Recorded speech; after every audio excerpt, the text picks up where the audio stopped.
Assalamualaikum warahmatullahi wabarakatuh. Perkenalkan, saya Widya Seja, perwakilan dari kelompok 2. Nah, di sini saya akan mempresentasikan tentang pembiayaan leasing. Nah, sebelumnya saya akan memperkenalkan anggota saya, diantaranya ada Salsa Della Adinda, Rafika Amanidale, dan Umi Salamah.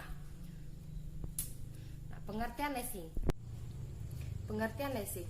Leasing adalah kegiatan pembiayaan dalam bentuk penyediaan barang modal baik secara sewa guna usaha dengan hak opsi, financial leasing, dan operating leasing selama jangka waktu tertentu berdasarkan pembayaran secara berskala. Nah, financial leasing itu merupakan suatu kegiatan sewa guna usaha yang memiliki hak opsi untuk membeli objek sewa guna usaha tersebut.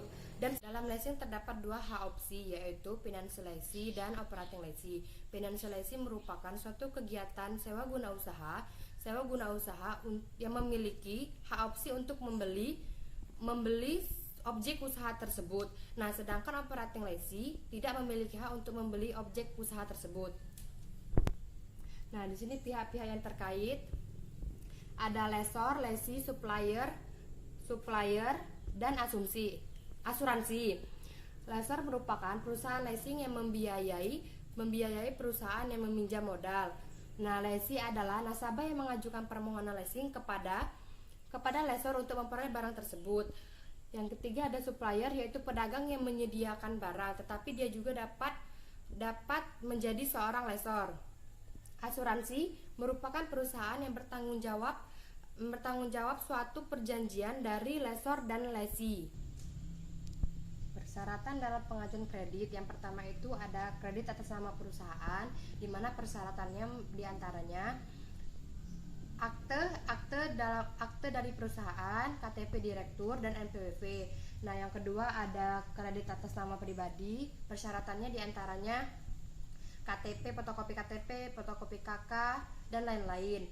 Nah, yang ketiga itu ada kredit atas nama pribadi atau single, sama dengan yang kredit atas nama pribadi itu diantaranya ada fotokopi KTP, fotokopi KK, status, dan lain-lain.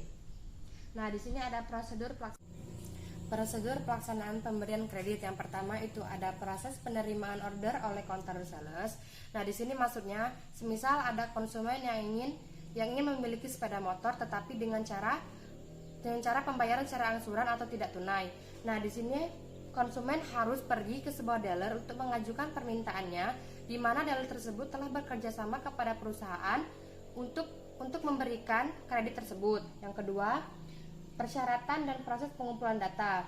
Di sini konsumen diminta memenuhi persyaratan untuk dapat memenuhi kebutuhannya, yaitu dengan cara fotokopi KTP, fotokopi KK, dan lain sebagainya telah ditentukan. Tiga, proses verifikasi. Setelah persyaratan dan penginputan data telah selesai, maka dilakukan verifikasi dengan cara penyelidikan, yaitu di mana pihak dari dealer berkunjung ke rumah konsumen dan melakukan wawancara secara langsung. Nah, yang keempat itu ada proses analisa kredit. Di sini pihak dealer memilah untuk diterima atau tidaknya, layak atau tidaknya konsumen tersebut untuk diberikan kredit. Yang kelima, keputusan kredit.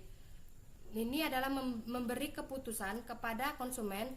Nah, yang keenam, ada proses pencairan kredit. Setelah semuanya tercukupi dan terpenuhi, maka kedua belah pihak antara konsumen dan dealer akan melakukan perjanjian untuk memberikan kepada konsumen.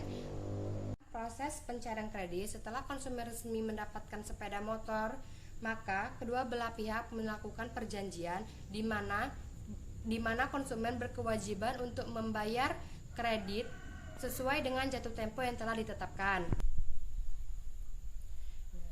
Nah, di sini ada kendala yang dihadapi dan solusinya.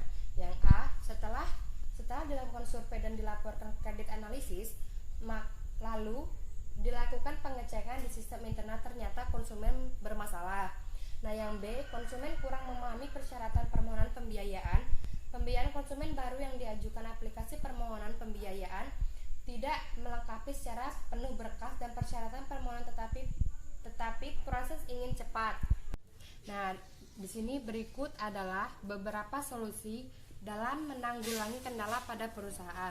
Yang pertama itu ada sebelum dilakukan pensurveian, terlebih dahulu dilakukan pengecekan di sistem internal untuk mengetahui apakah calon konsumen bermasalah atau tidak.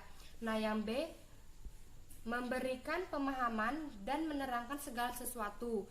Jadi terlebih dahulu perusahaan tersebut menerangkan apa-apa persyaratan saja yang harus dipenuhi oleh konsumen.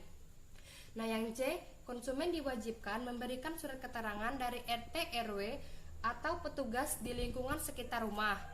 Jika didapati perbedaan alamat KTP dan kartu keluarga, maka konsumen tersebut dinyatakan bermasalah dan tidak bisa diproses lebih lanjut. Sekian presentasi dari saya. Apabila ada kesalahan dan kekurangan, saya mohon maaf. Saya ucapkan terima kasih. Wassalamualaikum warahmatullahi wabarakatuh.